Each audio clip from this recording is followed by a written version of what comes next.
Hey everyone, Megan O'Leary, joined by one of the stars of Saturday night's main event, Dan Henderson. We are in Manchester, England for UFC 204, and we were just talking off camera about sleep schedules because this is an interesting fight week.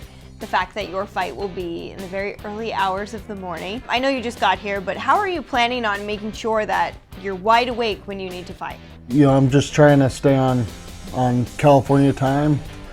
The pay-per-views at the same time there live. Starts at 7 p.m. and I'll probably be fighting at 9 p.m. California time, and got trained this morning at 4:30 in the morning because I'll probably be fighting around 5. So that's what I'm going to try and do for the next 2 or 3 days, and then just stay on that sleep schedule as well. I slept all day. I slept 7 or 8 hours, so I feel good right now. You won the fight when you two fought in 2009. This is a rematch. Everyone knows how the first one ended with that epic punch. That's it! He's down! And it is all over! Dan Henderson has knocked out Michael Bisping! How do you feel like you've evolved, and how do you feel like he has evolved? I think both of us have improved in all aspects, not just one. He's obviously improved to be able to become champion.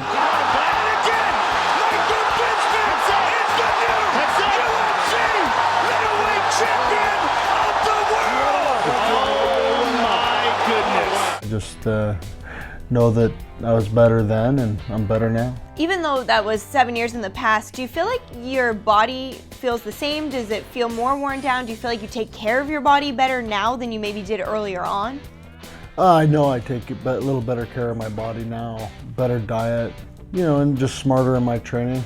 But I do feel my age a little bit, but not too bad. I'm still capable of doing everything I need to do. I think I just make up for it by making sure that I spend all my extra time recovering from practice rather than doing everything else I need to do. Which is one reason why I think this will be my last fight.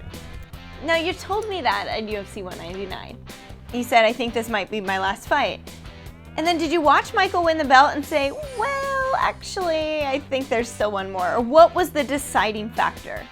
Well, when they call you up and say, hey, we want you to fight Michael for the title, I can't turn that down as my last fight. And going into that fight with Lombard in UFC 199, I wasn't sure, I wasn't positive that was my last fight, but I was ready for it if it was. This is, I guess, the best way for me to do that, and so I decided one more fight will be okay.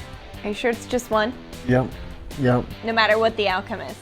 Win or lose, this is my last one. So you could potentially win the belts and retire in the same night and know that, okay, now they're gonna have to figure something out for the middleweight belt? Basically, I cut in line and I'm cutting right back out. So the rest of the guys that wanted that title shot that were ahead of me in line, they can have Michael Bisping when I'm done with them. You're fighting for the only belt that you don't have. Is this kind of a moment where you can see your career going full circle? I guess you can call it that. I mean, it's obviously a sport I've been in a long time, and yes, have won a few belts and had one goal left that I didn't achieve yet, and that was that UFC belt. And to have this opportunity right now for the last fight of my career is a blessing. And then I think I've done everything in training camp to prepare and make sure I don't waste that opportunity. How do you get it done against Michael Bisping? I don't really care as long as I get it done. I think the biggest thing is just making sure that I'm winning every round and not letting him score points and run around. And I think if he engages with me and stands there and bangs a little bit, I'll come out on top every exchange. You obviously are no stranger to fighting in other countries. Do you feel like you've had to adjust like this before, or is this kind of a new thing? Yeah, I've had this to fight at maybe 3 in the morning before, but usually they don't think ahead and schedule the media stuff later in the afternoon. So it was a struggle, and that was one of my concerns coming into this. And I let them know that, try and schedule the media stuff in the afternoon, and they did, and I'm able to get a good night's sleep that way. Like I said, you're not a stranger to fighting in other countries, nor are you a stranger to fighting in enemy territory. Crowd has no effect, right?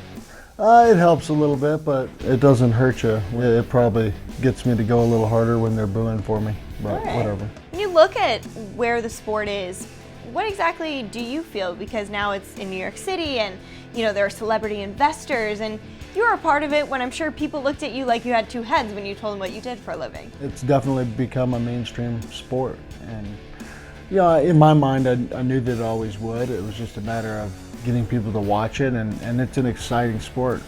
As soon as you watch it, most people are hooked. Do you feel like coming from the wrestling community, it gives you satisfaction knowing that there's another path for great wrestlers?